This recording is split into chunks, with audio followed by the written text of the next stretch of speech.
Well, we were playing the Waiting for Nate Ford game, and I didn't think he was going to show up, so I decided to do the show recap since everybody was here, but Nate will be left off. Okay, no filter, and then I pointed. I have no filter around Danny. That's why he's my best friend, and I got to keep it that way because he knows too much shit I say about all y'all behind your fucking back. I will have no career, I will have no friends, I will have no life. Chris Foster, he left, and I actually have a helpful news for him. He's like, these girls that want to hurt you. Okay, key to BDSM is you talk ahead of time, and it's okay to say, I don't want to participate, Chris. It's okay to say no. Girl Scouts, Girl Scout cookies. Okay, I was very Girl Scouty and very poor.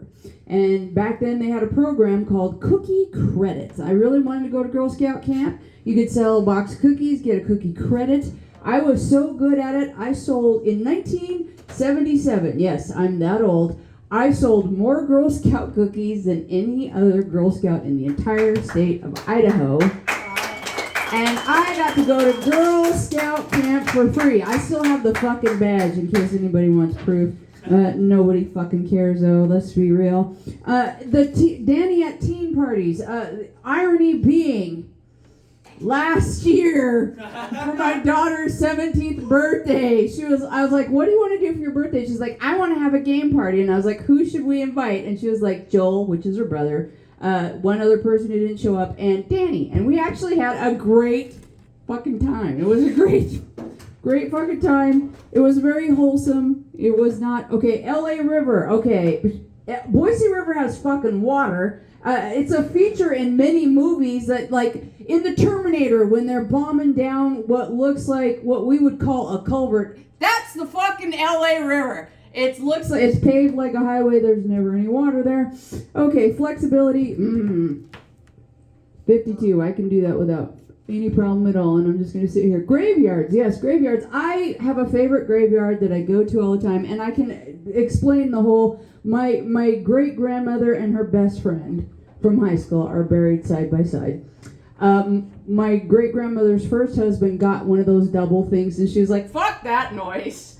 She got buried next to Zoe, and I don't take them flowers, I take them slow gin and strawberry pie, because they love to drink, and their favorite story to tell was how they stole all their neighbors' strawberry pies off of their porch in a Model T Ford when they were 17, and tore off down U-Stick and ate them all. Fucking Krakatoa! You left off Krakatoa, one of the biggest explosions in recorded history, also the loudest noise ever monitored in recorded history, FYI. Okay, everybody's bored, that's great, that's what I came here for.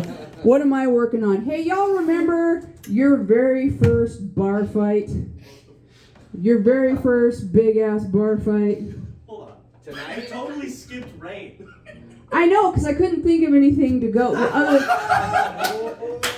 only thing I could think of was, this is rough. This is the slow kid on the wrestling team. I don't talk about this a lot, but I have a son who has autism.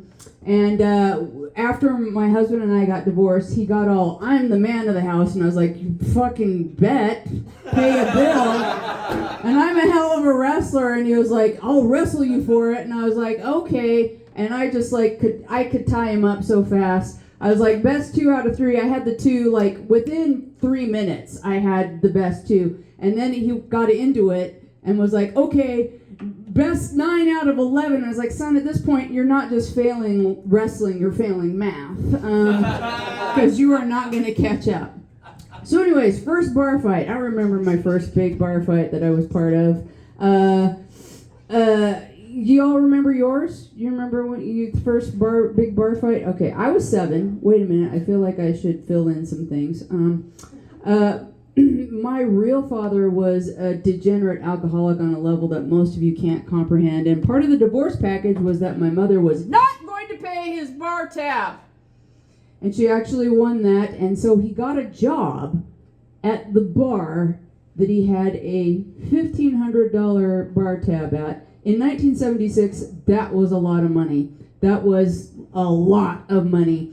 And it didn't work out very well because he had me every single weekend, and that's when he worked, and he had no daycare plan. So he would just take me to the bar. and hide me in the pool room. I was in the pool room hustling pinball because I was always about making $1 bill, and I heard this kerfuffle, and I went out, and this was a rough old construction bar, and there's guys going after each other with hammers in the bar, like swinging. Like one guy got hit on the side of the head and his eyeball shot out, and legit.